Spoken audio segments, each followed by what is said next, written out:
Muchas gracias, doctor Gerardo Susán. Sí. Toca su turno al doctor Everardo González Padilla, quien nos hablará sobre la intensificación de la ganadería y su impacto en la producción y consumo de carne, leche y huevo en México. Doctor González Padilla, por favor.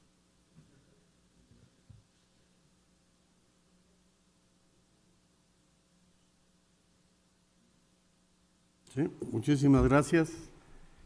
Con el permiso de ustedes, me toca hablar de un tema que aparentemente no está tan vinculado a los aspectos de la academia, pero quiero recordarles que en nuestro país la medicina veterinaria va asociada a la zootecnia también y tiene que ver muchísimo con la producción animal.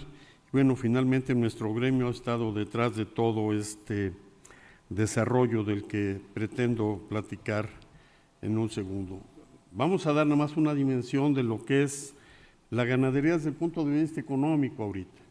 Si ustedes ven del valor de la producción agropecuaria, la ganadería representa más del 43%, pero si le sumamos lo que son forrajes que no tienen otro uso más que ganadería, pues rebasa o es muy cercano al 50%. Y es una actividad importante que genera más de 58 mil millones de dólares anuales. De estos, como en el mundo, el producto agropecuario de mayor valor agregado es la carne de vacuno. México no es la excepción, y seguimos con carne de pollo, después leche de bovino, huevo y la carne de cerdo. Las otras especies son realmente a muy pequeña escala. México ocupa en la actualidad pues un lugar muy importante en la ganadería mundial. Simplemente comentarles, México está dentro de los primeros 10 países en muchos de los productos más importantes. En leche está en el 15º lugar, si consideramos también la producción de leche de búfala, que es importantísima. Países como la India, que es la que más leche produce en el mundo, más de la mitad de esa producción de leche, igual que Pakistán, es de leche de búfala. Pero México es un importante exportador y también a raíz del Telecán particularmente y de las medidas de política asumidas por nuestro país a finales de los años 80, a partir de ahí, la apertura comercial ha hecho que en nuestro país, en lugar de estar cerrado y sufriendo las restricciones de la capacidad productiva local, esto nos amplió enormemente las posibilidades.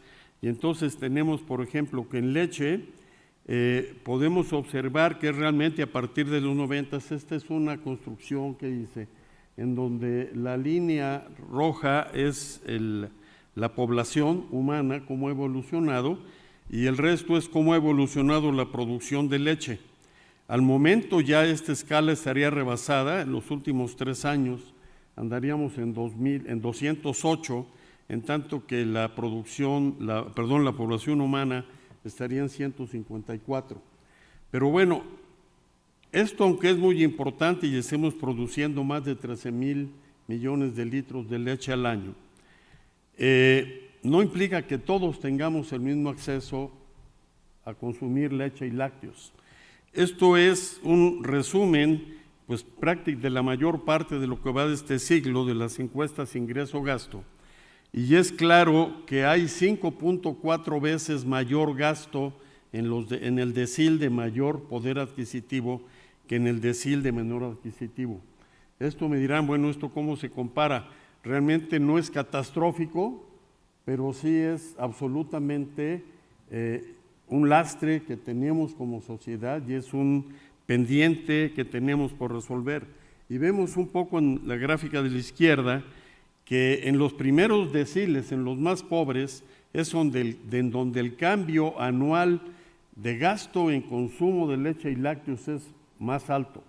Y esto se va a mantener pues, en muchas de las siguientes diapositivas que les voy a presentar para denotar precisamente que medidas de políticas centralizadas en un ambiente de apoyo tecnológico que estaba garantizado y de empresarios mexicanos cambió la fisonomía del consumo y de la producción en el país.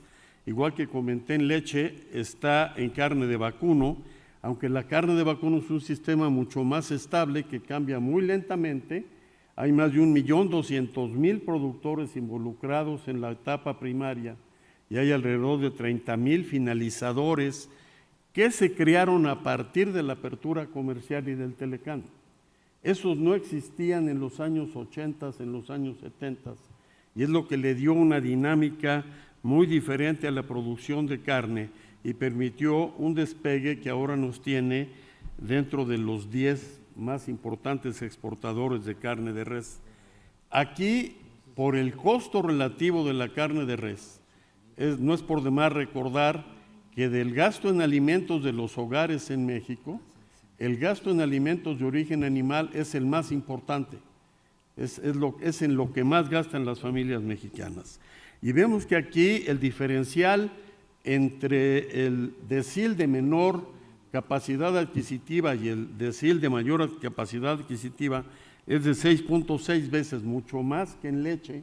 O sea, este es un consumo que podríamos llamar más suntuario, pero también altamente deseado, y lo vemos en la gráfica de la izquierda, como los deciles que más cambian de un año a otro en cuanto tienen un poco más de ingresos son los deciles precisamente más pobres. En porcicultura la historia es muy parecida. Ahorita porcicultura, por los aspectos de sanidad animal que se han logrado consolidar, particularmente el reconocimiento de USDA de México como libre de fiebre porcina clásica, hacen que ya en 2021, ya no me alcanzó la escala de esta diapositiva, ya anda la producción en 225, le recuerdo en tanto que la población anda más o menos en 154 por ahí. Entonces, se destapó la producción de cerdos gracias a esas oportunidades de mercado y a lo que se hizo de política macro en nuestro país. Se producen casi 1.7 millones de toneladas y México exporta más de 300.000 toneladas en este año, es lo que se está estimando. Y de nuevo, aunque la diferencia en consumo no es tan grande, debemos recordar que en los años 80 la carne que más se consumía en México era la carne de cerdo. Posteriormente vino la carne de pollo desplazando a la carne de cerdo, y en los 80 en particular hubo políticas públicas específicas para frenar la producción de carne de cerdo, con el pretexto de que competían con el uso de alimentos que utilizaban directamente los humanos, fundamentalmente cereales. Y entonces aquí vemos que es 3.6 veces entre el decil de mayor gasto y el decil con menor capacidad de gasto.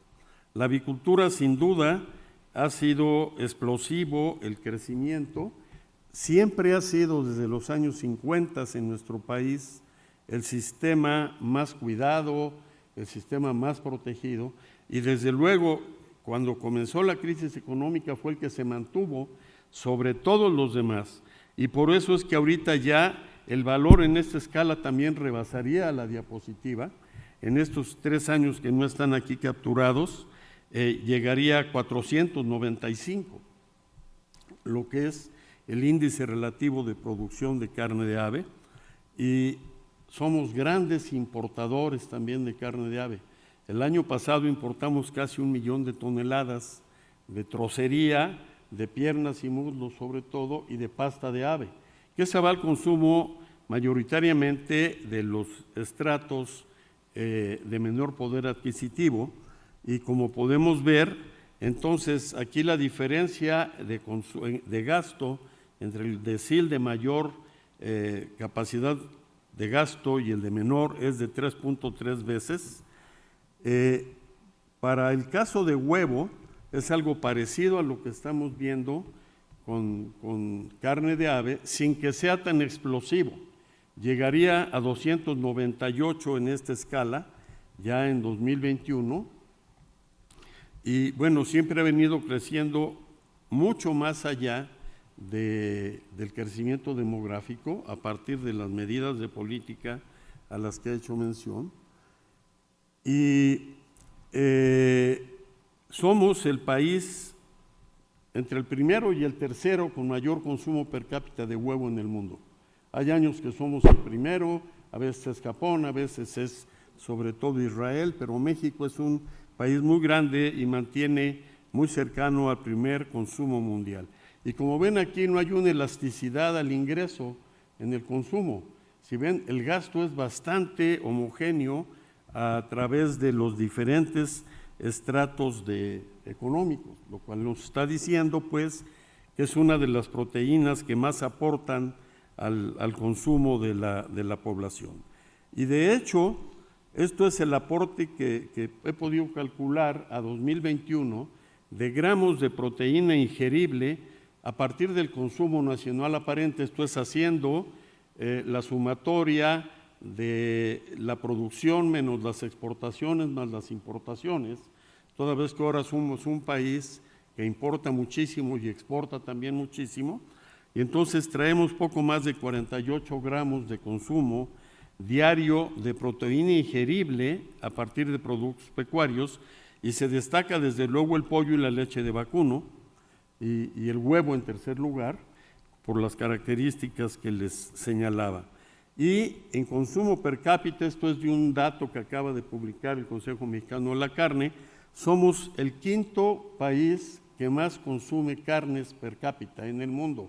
Claro, está incorporada a la Unión Europea y evidentemente esta involucra a muchos países, pero por ejemplo, en carne de res somos el quinto país y no está la Unión Europea, somos el noveno en carne de cerdo y somos el cuarto consumidor de pollo, o sea, tenemos consumos. Entonces, la conclusión es que realmente las decisiones de política de apertura comercial y en particular nuestro ingreso al Telecán abrieron el acceso sin aranceles a materias primas para alimentación animal que permitieron el crecimiento de los sistemas intensivos de producción pecuaria, la producción también. Por otro lado, la producción y la concentración de la producción se ha visto cada vez en menos manos, en menos empresas, cada vez más grandes. Puedo decirles, el 60% del pollo lo producen 2 grandes consorcios. 20 empresas producen la mitad del huevo del país, por ejemplo.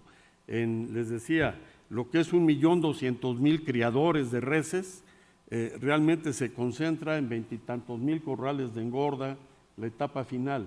O sea, somos un país que tiene estas características. Los sistemas intensivos de producción animal siguen creciendo, pero en un marco de incertidumbre por su dependencia de materias primas importadas. Eso es clave y no quiero hablar de la coyuntura actual, ¿verdad?, en donde la guerra de Rusia con Ucrania está teniendo impactos muy fuertes en el acceso a fertilizantes, también a alimentos, porque ahora todos voltean hacia Estados Unidos y México le compra a Estados Unidos fundamentalmente.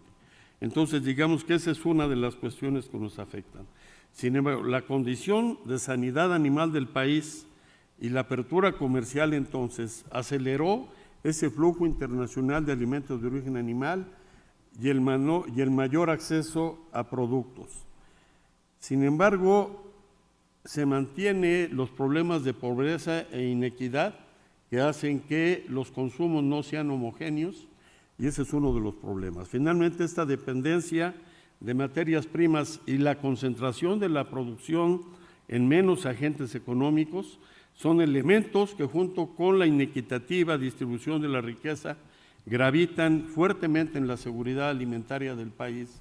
Y de esto se habla bastante poco, se habla más de lo que sí tenemos, pero poco de las acechanzas y riesgos que tenemos. Muchas gracias. Muchas gracias, doctor Everardo González Padilla.